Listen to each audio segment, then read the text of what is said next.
சங்கதி 24 செய்திகளோடு இணைந்திருக்கிறீர்கள். விரிவான செய்திகளுக்கு செல்ல முன்னதாக முதலில் இன்றைய நாளுக்கான தலைப்புச் செய்திகள். வடக்கில் புதிய பாதாள உலகம், ராணுவத்தை கைகாட்டுகிறார் கஜேந்திரகுமார் பொன்னம்பலம். இசாரா தப்பிச் சென்ற படகை செலுத்திய யாழ் இளைஞன் அதிரடியாக கைது. ஈழ விவகாரத்தில் கடமை தவறியது ஐநா, எழும் குற்றச்சாட்டு. தங்கத்தின் விலையில் தலைகீழ் மாற்றம், ஒரே வாரத்தில் 77,000 ரூபாய் குறைந்தது. காதலனுடன் நெருக்கமாயிருந்த காணொளிகளை பத்மேவுக்கு அனுப்பிய நடிகை. யாழில் போதை நாட்டம், சிக்கிய சட்டவிரோத செயல்களில் சொத்து குவித்த நபர்கள். முடங்கப் போகும் 30 பாதாள உலக குற்றவாளிகளின் சொத்துக்கள். சர்வதேச விசாரணைகளை எதிர்க்கும் அரசாங்கம், காரணத்தை அம்பலப்படுத்தினார் பிரதமர். தெற்கில் கண்டுபிடிக்கப்பட்ட பாரிய போதைப்பொருள் தொடர்பில்லை என்கிறார் படகின் உரிமையாளர். யாழில் கொட்டப்படும் கழிவுகளால் மக்கள் அசௌகரியம், மாநகர சபையின் நடவடிக்கை. மிதிகம லசா கொலையின் சூத்திரதாரி வெளியான அதிர்ச்சி பின்னணி. தொடர்வன விரிவான செய்திகள். வடகிழக்கில் போதைப்பொருள் பரப்புவதில் இராணுவத்துக்கு பெரும் பங்குள்ளதாக நாடாளுமன்ற உறுப்பினர் கஜேந்திரகுமார் பொன்னம்பலம் தெரிவித்தார். தமிழீழ விடுதலை புலிகள் புரட்சியை தோற்கடிப்பதற்கு இராணுவத்தினூடாக பயன்படுத்தப்பட்ட போதைப்பொருள் என்ற புற்றுநோய் இன்று தெற்கு வரை பரவியுள்ளதாக அவர் சுட்டிக்காட்டினார். யுத்த காலத்தில் தமிழீழ விடுதலை புலிகள் இயக்கத்தின் கட்டுப்பாட்டு பகுதிகளில் போதைப்பொருள் பூச்சிய பாவனையில் இருந்தது. அவர்கள் மக்களை பாதுகாக்க வேண்டும் என்ற விருப்பத்தோடு இயங்கியதால் இது சாத்தியமானது. இந்த காலப்பகுதியில் வடக்கில் அரச கட்டுப்பாட்டு பகுதிகளிலும் விடுதலை புலிகளின் ஆதிக்கம் இருந்தமையால் அங்கு போதை அச்சுறுத்தல் குறைந்த அளவில் காணப்பட்டது. எனினும் போர் மௌனிக்கப்பட்ட 2009ஆம் ஆண்டுக்கு பின்னர் வடக்கில் பாரியளவு போதைப்பொருள் பரவல் தொடங்கியுள்ளதாகவும் இராணுவத்தினரே இந்த நடவடிக்கையில் முழு வீச்சுடன் ஈடுபட்டு வருவதாகவும் அவர் குற்றச்சாட்டொன்றை முன்வைத்துள்ளார். கனிமுல சஞ்சீவ கொலையுடன் தொடர்புடைய முக்கிய சந்தேக நபரான இசாரா சவந்தி இந்தியாவுக்கு தப்பிச் செல்ல பயன்படுத்தப்பட்ட படகை செலுத்திய இளைஞன் கைது செய்யப்பட்டுள்ளார். யாழ்ப்பாணத்தைச் சேர்ந்த 26 வயதுடைய இளைஞனை கைது செய்யப்பட்டார். கைது செய்யப்பட்ட இளைஞனை கொழும்புக்கு அழைத்து வர நடவடிக்கை எடுக்கப்பட்டுள்ளதாக தெரிவிக்கப்பட்டுள்ளது. இன்று ஐநா தினம். ஈழத்தமிழ் மக்கள் இன்று ஒடுக்கப்பட்டு உரிமை இழந்தவர்களாக வாழ்வதற்கு ஐநாவும் உடந்தையாக இருந்தமை கசப்பான உண்மையாகும். இன்னொரு வகையில் சொன்னால் ஐநா கடமை தவறியதின் விளைவே இது என்று கூறலாம். இலங்கையில் காலம் காலமாய் நிலவும் இன மேலாதிக்கம், இன ஒடுக்குமுறை என்பவற்றை தடுக்க தவறியதோடு 2009 முள்ளிவாய்க்கால் இன அழிப்பு போர், இனப்படுகொலைகள் என அனைத்தையும் தடுக்க தவறிய ஒரு அமைப்பாக கருதப்படும் ஐநா இலங்கை இனப்பிரச்சினையில் தோல்வி கண்ட அமைப்பாக காணப்படுகிறது. ஐநாவில் 193 நாடுகள் தற்போது அங்கம் வகிப்பதாக தெரிவிக்கப்படுகின்றது. குறிப்பாக ஐநாவானது இலங்கை விடயத்தில் பாரதூரமான பிரச்சனைகள் இருந்த போதிலும் அவற்றை கவனத்தில் எடுத்துக்கொள்ளவில்லை என்ற குற்றச்சாட்டொன்று முன்வைக்கப்பட்டுள்ளது. இலங்கையில் கடந்த சில மாதங்களாக தங்கத்தின் விலை சற்று ஏற்ற இறக்கத்துடன் காணப்படுகின்றது. தொடர்ச்சியாக அதிகரித்த தங்கத்தின் விலை கடந்த சில நாட்களாக மீண்டும் குறைவடைந்துள்ளதாக தெரிவிக்கப்படுகிறது.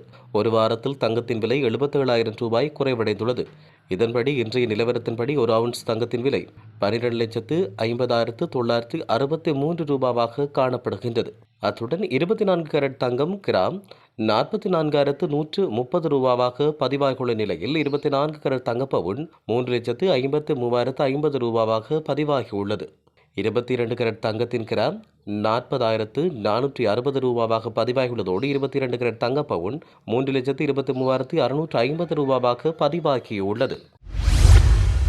பாதாள உலக குழு உறுப்பினர் கெகல்பத்ர பத்மேவின் தொலைபேசியில் தென்னிலங்கையின் நடிகையொருவர் தனது காதலனுடன் நெருக்கமாயிருக்கும் காணொலியொன்று கண்டுபிடிக்கப்பட்டுள்ளது.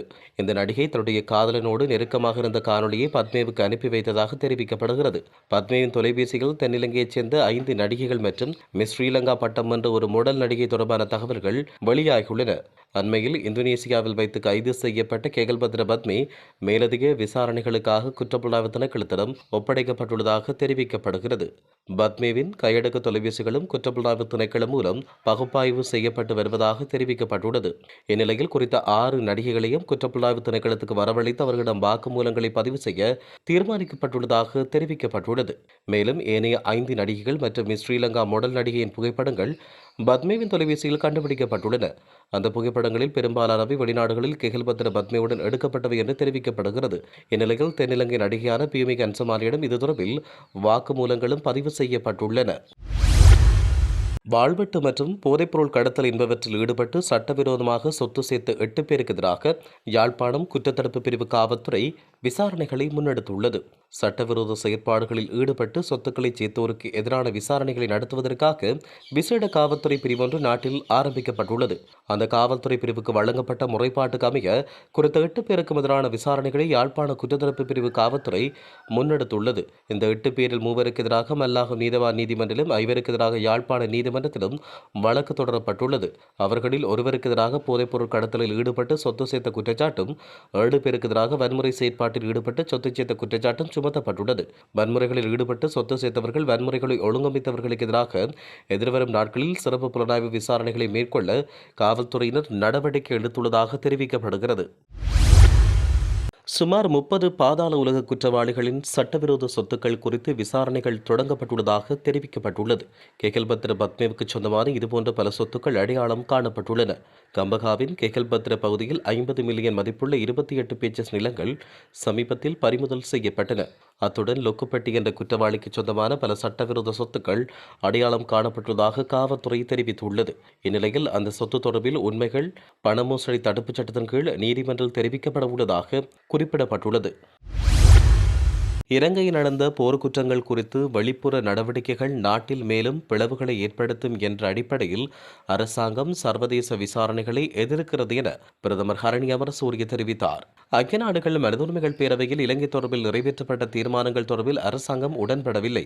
நாட்டில் மாற்றத்தை ஏற்படுத்தும் நோக்கத்தில் அதிகாரம் வழங்கப்பட்டுள்ளது. அந்த வாய்ப்பை பயன்படுத்தி நாட்டு மக்களின் உரிமைகள் மற்றும் நல்வாழ்வை தேசிய நெறிமுறையாக உறுதிப்படுத்த நடவடிக்கை எடுப்போம். வெளிப்புற நடவடிக்கைகள் நாட்டில் மேலும் பிளவுகளை ஏற்படுத்தும். அந்த செயல்முறை உள்ளக செயற்பாட்டுக்கு இடையூறாக அமையும். இந்த விடயங்களின் அடிப்படையில் சர்வதேச விசாரணையை அரசாங்கம் எதிர்க்கிறது என்று அவர் தெரிவித்தார். தெற்கு கடற்பரப்பில் இலங்கை கடற்படையால் மீட்கப்பட்ட 54 கிலோகிராம் போதைப்பொருளுக்கும் தனக்கும் எவ்வித தொடர்பும் இல்லை என்று குறித்த போதைப்பொருள் தொகை கண்டுபிடிக்கப்பட்ட பல நாள் கடற்றொழிப்படையின் உரிமையாளர் தெரிவித்தார்.